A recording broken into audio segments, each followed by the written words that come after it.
Gaffer. And now some funny sounds coming out of your car. I know. The only thing that don't make a noise is the hooter.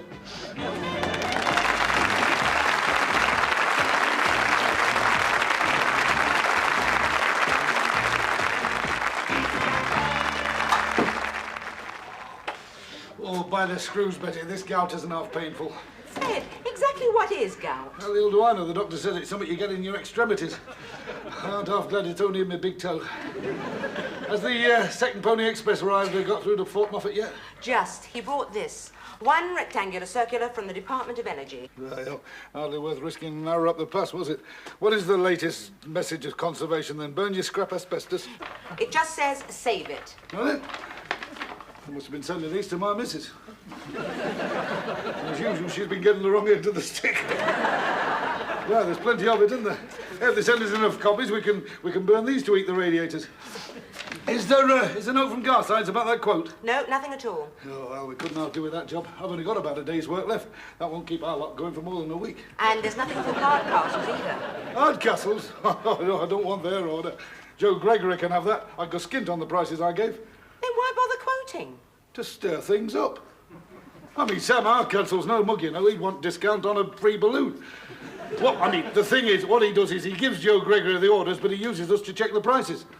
Mind you, on the quote I give him, he'll be tearing Joe Gregory invoice for an invoice. Do you know, it'd serve you right if he gave you the job. No chance. I left out the delivery date as a precaution. If he starts making interesting noises, I'll give him an impossible delivery date and they'll still be at one another's throats. Brilliant. Have I ever denied it? Mind you, I'm getting a bit worried about Garside's order. I don't know what the devil we're going to do if we don't get it. I think it's about time that I brought Plan A for Apprentice into operation. You know what day it is today, don't you? I know what day it isn't. It isn't my birthday, because it's 2 o'clock and you haven't brought me a present yet. And on my birthday, you don't buy me a present a lot earlier than that. It's not a day of action either. I've been through all the newspapers and there's not one trade unionist who's come out on strike about all the people who haven't got a job to have a day off from. Go on then, surprise me. What day is it? It is the anniversary, Betty, of the day I first started in this business. A penniless lad with all the disadvantages. Trousers that were older than I was. Shoes that let the water through the holes in the soles and out through the cracks in the backs. Come off it, Moffat. You inherited this business from your father. That was another disadvantage. My dad was tighter than I am. He never spent a penny on this place, you know. If he got a leak in the roof, he used to stick a screen round it and call it a shower. I'm telling you, it's taken me years to bring this place up to the slum it is today. Look, what is the reason for all this self-congratulation? Well, as a matter of fact, Betty, as I was coming to work today, I saw this lad standing on this corner, and do you know, he looked like me when I was his age. So much for all the advances in medicine. But just what are you getting round to? I am getting round to the fact that life has been very kind to me. I mean, look what it's given me. A big house to look after for a building society.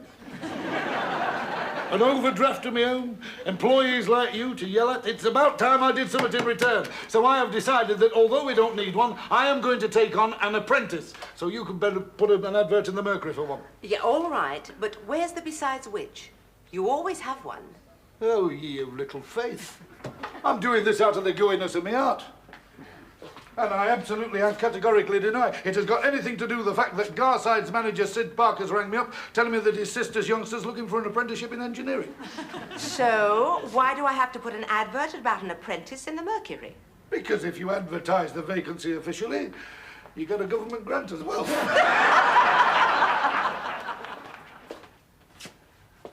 Thank you.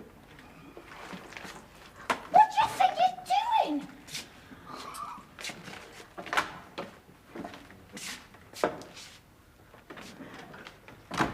Who's the darling? Darling? Oh, that lad out there with the metal dandruff and the breast ring with acne. Oh, he's come about the apprenticeship, hasn't he? And would you believe, Mr. Sid Parker of Garsides rang.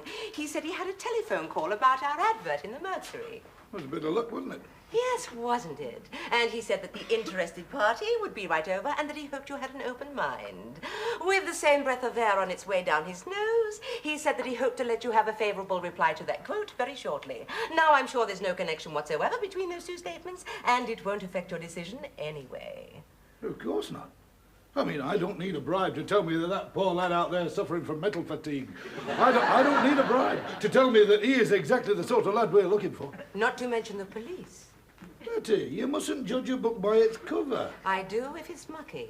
I know, but all those chains, I mean, at least we'll know where he is. And not only that, I mean, he's just shown impeccable manners. I mean, you should have seen the way he yanked his girlfriend aside so I could come in. It was beautiful. Girlfriend? That's another applicant for the job. But she's a girl. I do believe she is. Unless, of course, I've turned over 2 pages at once in my How Mummy and Daddy Get Together book. But surely you advertised for a lad, didn't you? You can't do that now. You're not allowed to state which sex you want. You're talking about lads who've only got one sex. The law says in every advert you have to put male or female. Does it? Well, we're not having a girl in this factory, and that is flat. My old man is turning his urn.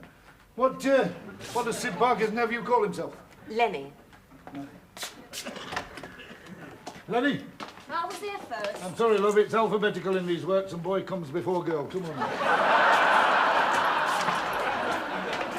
Yeah, rest your chest. I wonder if he's had himself valued. About 4.5 quid's worth of scrap hanging off him. Right, now then. I think if we take the helmet off, we might be able to tell talk from mutter. Watch me lips. Helmet off. May the force be with you, man. Yeah. Hey, Gaffer, Gaffer. I'm sorry, Harry. But Gaffer, Harry, I'm interviewing the man from Uncle. we have a problem. We'll have a bigger one if we don't get Garside's order. Look, what would you say if I told you that the factory inspector is at this moment looking at your machines? Something rather obscene. Betty, put your head in the drawer. You're joking. I am not. All right. We'll be back in a minute. Hey, give me one of those application forms I sent us. Give him a pencil. Show him which is the pointed end. I'm sorry, love. If you're waiting for Ginger, you can't wait. You'll have to wait in the yard, love. Not in the factory today. I've got a factory inspector on my back. Mr. Moffat, I'm the inspector. Oh, I'm sorry, love. I didn't know there were, what happened to the little fellow we used to have to dodge? If you mean my erstwhile colleague, Mr. Hartman, he's been retired. Well, was he losing his grip? We used to have a few laughs, you know. He once suggested that I let this place out as a training ground for the SAS.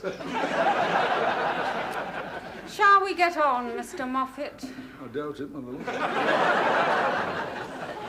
Now then, when was this place last painted? Well, I can't really tell you, love. I mean, not to the nearest World War, but they made a good job of it when they did it, you know. Picasso did the undercoat. No, to tell you the truth, it's a bit difficult the way business is.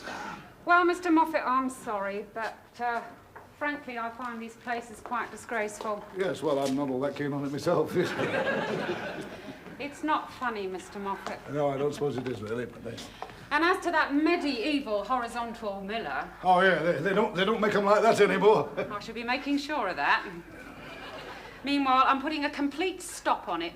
You can't do that. Look, I'm getting an order from Garside. Oh, yes, I can. It's a death trap. Not to be used under any circumstances. I know that, but you see, this order from Garside... I'll have a word with your shop steward. You'll need an interpreter. And I'll be back very soon. Yes, thank you very much. Very little.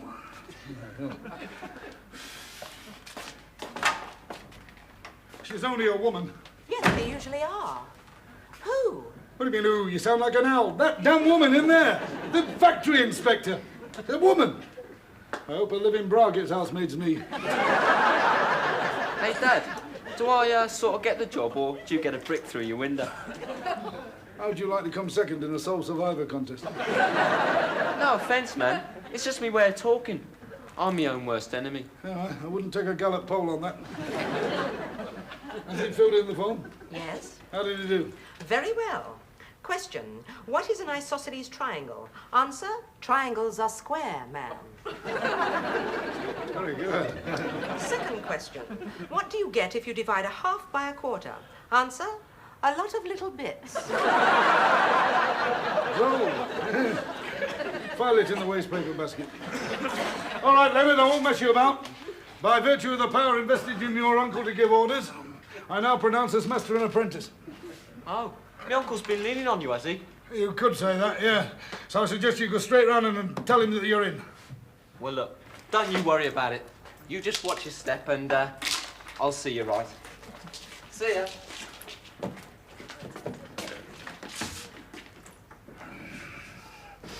I'm going to enjoy having him about. He'll make everybody else seem normal. You wouldn't get shortlisted for a village idiot's labourer. I blame these incomprehensible schools they go to, you know. One of them gets an answer right, they stick him in detention so it doesn't embarrass the rest. Look, do I get an interview or not? I've been hanging round out there like jelly in a pepper pot. Why don't you sit down? Look, I'm sorry... Nancy. Nancy, I'm sorry, but I'm afraid the position's been taken. You can't mean by that moron Lenny Burton. Now, look, I know all about this sexual equality and all that lot, but this place isn't suitable, love, not with all the bad language. I don't swear that much. You haven't got an uncle who could do us a favour either. I have, you know, and he can do you more good than Lenny's unless you want trade discount off a broken arm. What do you mean? Lenny's uncle is Meat Mountain Murgatroyd, the chap who wrestles at the baths on Saturday nights. It's for you. Well, I'm sorry, love, but you'll have to excuse me. All right, not bothered. Can always get a job at Gregory's. Yeah, I hope you'll both be very happy. Ah, hell. We nearly dropped one over that Lenny, didn't we? I wonder where the devil Sid Parker's nephew's got to. Well, is Sid Parker on the phone now? What? Oh, God, my foot. Sid, Fred Moffat. Hey, what's happened to your nephew? What do you mean it's not a nephew? What's her name? Hang on a minute. Nancy! Nancy! Oh, well.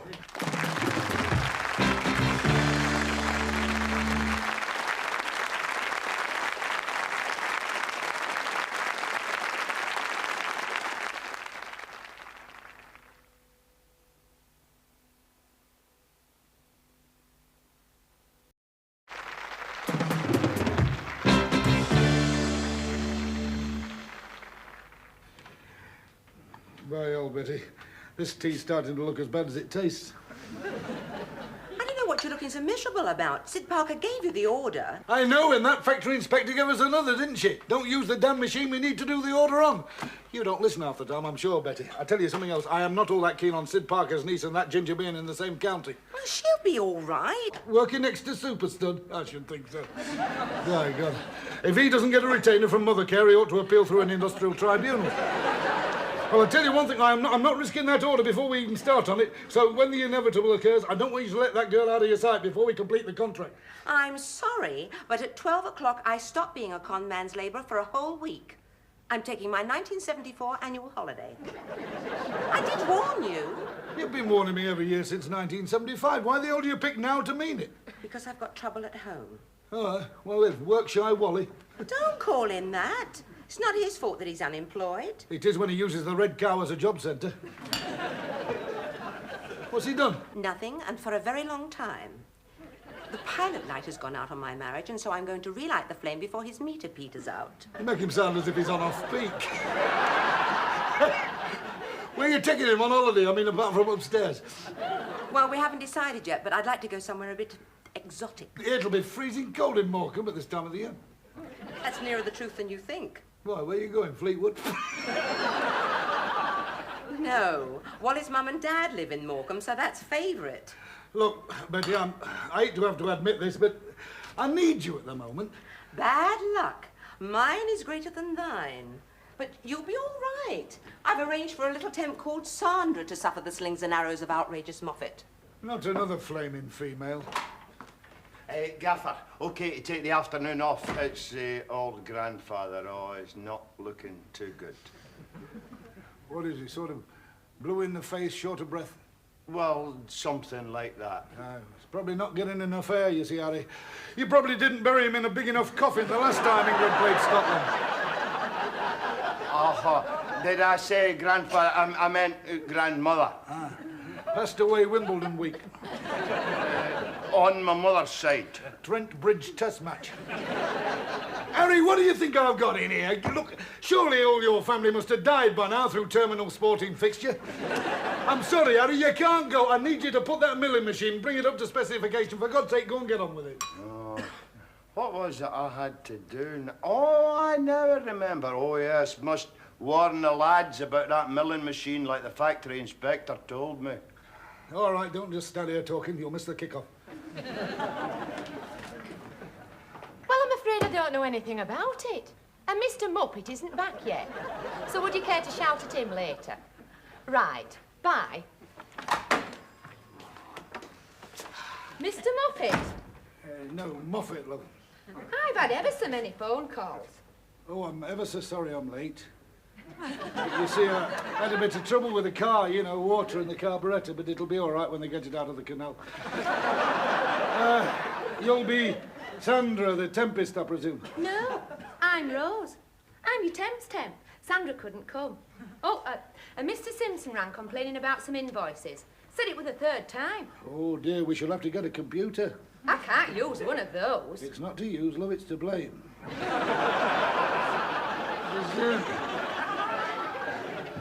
This your forest, is it?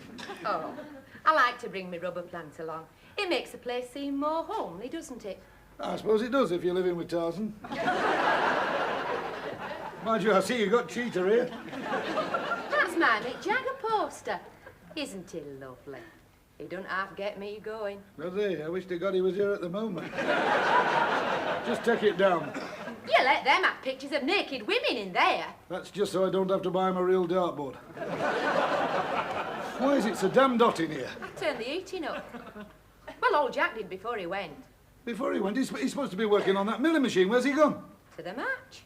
To the he don't know one end of a football to the other. I mean, he doesn't know which linesman the hooligans toss up to see who starts the riot. He said if Harry was having time off, so was he. Oh, that's lovely, that is. I shall have to get young Charlie on it, then. You can't. This girl came in and started crying all over him. So he cried back and they went off down the road like two passionate pythons. Yeah, they would pick now to patch up their differences, wouldn't they? Well, that just leaves Ginger. It doesn't. Apparently, Ginger tried a bit of hanky-panky on young Nancy, so she belted him with a wrench. He's going to have 6 stitches put in it. Put in what? Don't ask me. You mean to tell me that Nancy's in there on her own? Wrong again. She got upset at the sight of Ginger's blood. She just rushed off home crying her eyes out. Oh, hell, we haven't got confirmation of that order from her uncle yet. Right, I'll be back if anybody wants me. The name's Moffat.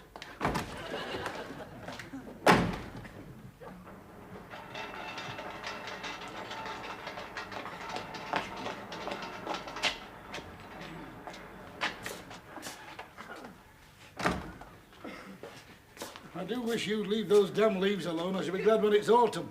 They don't drop off in the autumn. Don't they? They would if it was still here, I'll tell you. Look, get me Sid Parker and Garsides on the phone. What for? Stop asking questions! God, dear, dear, dear. If you must know, I've got to let Nancy's uncle know that Ginger apologises for getting in the way of that wrench. Otherwise, we lose a big contract. So what's all the fuss about? You got a big order from Hardcastle's in the midday post, thanks to me. Hardcastle's, thanks to you. What the devil are you talking about? I never gave him a delivery date. I know. You could have lost it being so careless. See what it says. Order valid only if maximum delivery of 3 weeks is confirmed by return. So you confirmed it? Of course. On the acceptance slip that I posted off just before you came in. I wonder where I can get a reconditioned suicide kit. Hello? Mavis? It's Rose here. Listen, Mavis, I forgot to tell you I can't come round tonight. No. I'm having one of those facials. Yeah. Hey, what are you doing? I'm just talking to my friend Mavis. Sorry about the interruption, Mavis. Listen, did you hear about her next door? She is, you know. Put it down. Well, my mother told me, so it must be right, mustn't it? Put it down. You. It is. Oi! Put that flaming phone down. I can't talk to you now, Mavis. How many more times do you have to be told about personal phone? If you make another phone call off that, I'll have those damned holes polyfilled. Honestly, take down the poster and move the plant and don't use the telephone. I don't think I like working here. How would you know? You haven't tried it yet. That does it.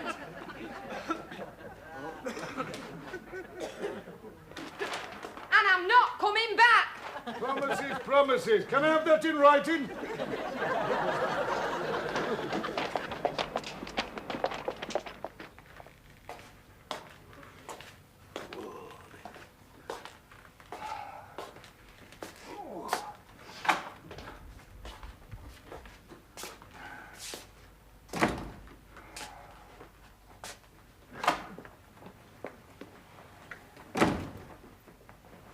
What the devil are you doing here?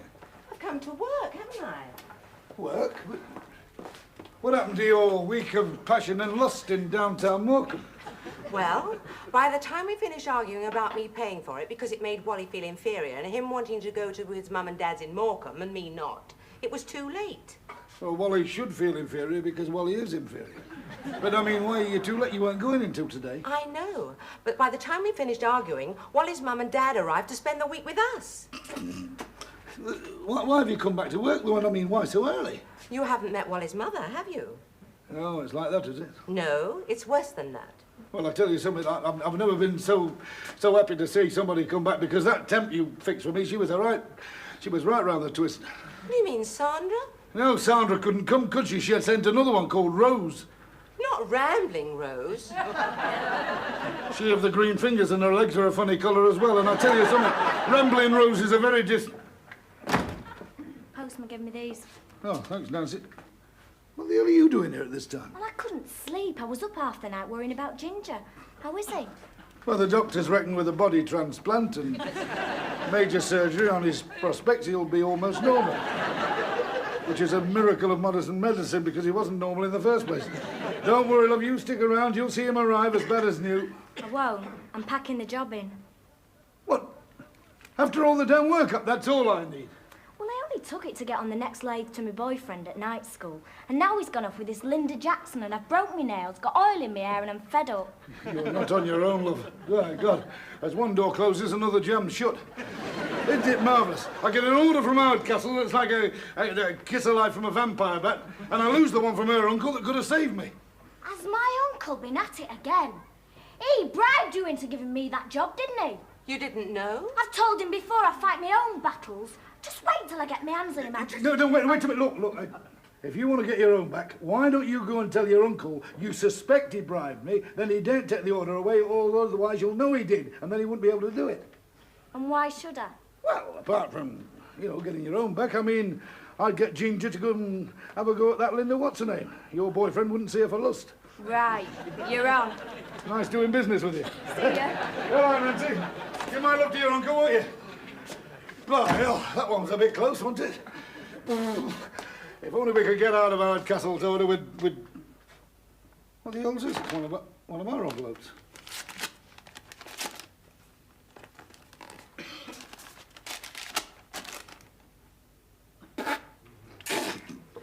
Isn't she lovely? Who? Hey, Rambling Rose, the Tempest Temp. Look what she's done. Look, that Hardcastle's order, look. She's only made a mistake and addressed it back to us. Hey, what a lovely little moron she is. You have the luck of the devil. What do you mean, the luck of the devil? You only need 3 things to be successful in business these days, Betty. Number 1, conviction. Number 2, courage. And number 3? The luck of the devil. He's a gaffer. You can't try it up with him. He's a gaffer. Even when he's on a limb. He's a gaffer. When his back's against the wall, has the answer to it all. Doesn't trust the politicians to the left or to the right, because they're all the same in office when they make it overnight. Resents the time he spends on paperwork and VAT. Keeps the money that the taxman doesn't see. He's a gaffer. He's a gaffer. He's your man at any price. He's a gaffer.